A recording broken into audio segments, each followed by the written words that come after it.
Welcome to LearnHowToQuilt.com's terrific triangle series. Today you'll discover how easy it is to make this 17-inch Sawtooth Star using terrific triangles. Using this method, you'll get perfect tips on your triangles every time without any matching. Want to learn more? Come on in and let's get started. You can download these free handouts by clicking on the link below, or you can go to LearnHowToQuilt.com and click on Free Patterns or Small Projects and then scroll down to the Quick Sawtooth Star. You'll need 2 fabrics for this project, 1/4 yard of the star fabric and 1/2 yard of the background fabric.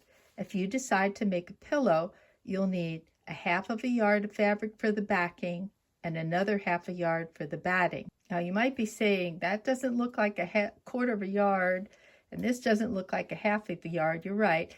This is fabric left over from another project, which is perfectly fine to use. From that star fabric, you'll cut one 7.5-inch square. Then you'll cut 8 3.5-inch squares. For those 3.5-inch squares, I find it easiest to cut a 3.5-inch strip and then fold it in half and trim to get a straight edge. Measure 3.5 inches and then trim. This way you'll be cutting 2 squares at once to save time. Before you start sewing, you want to mark the diagonal on each one of these squares. So you can do that by folding the square in half and then pressing like this, or you can use a pen or pencil and draw that line in on the wrong side of the fabric. So I'm using this old board here that my husband made a long time ago. He just glued a piece of sandpaper on top and it makes it so that this fabric doesn't move around when I draw the line. So after you've marked all the diagonals, then you'll take one of the rectangles and one of the squares, place that square up in the corner, making sure that the diagonal runs from side to side. And then I'll take this over to my sewing machine and I stitch straight down that line so that when I fold this piece back, I get a triangle in the corner here. I can take my next piece, put right sides together, and I'll take this over to the sewing machine and stitch on that line.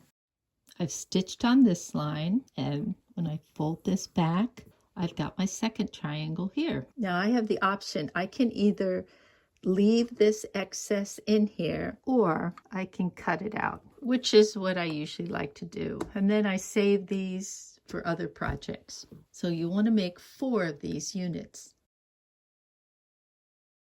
Lay out your block. Use this handout if you need help with placement. You'll sew in rows. Put right sides together and then stitch a 1/4 inch seam allowance. Notice I've got a perfect point here and I didn't have to do any matching. I use the handout for pressing directions.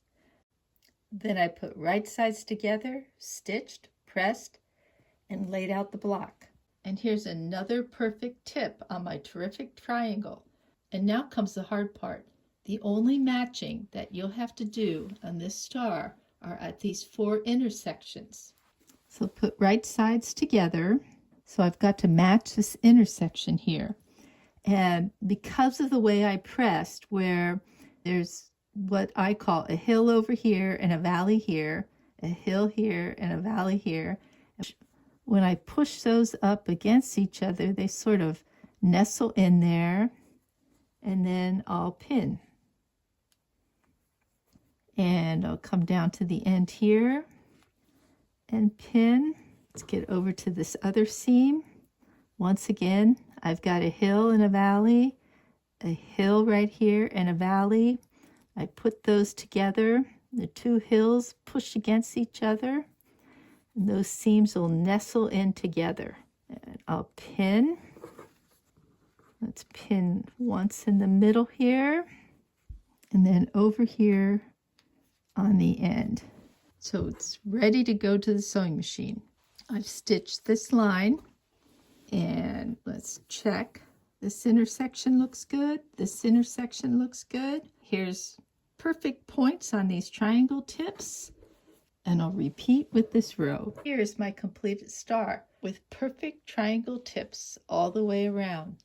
And you only had to match these 4 intersections here, making this a perfect star for beginners. In the next videos coming up, I'll show you how to turn this star into a nice pillow cover and/or into a larger quilt. Hope you decide to stay tuned. Thanks for visiting learnhowtoquilt.com. If you're interested in finding out more about these terrific triangles, check out the other videos in our series. I'll leave the links below.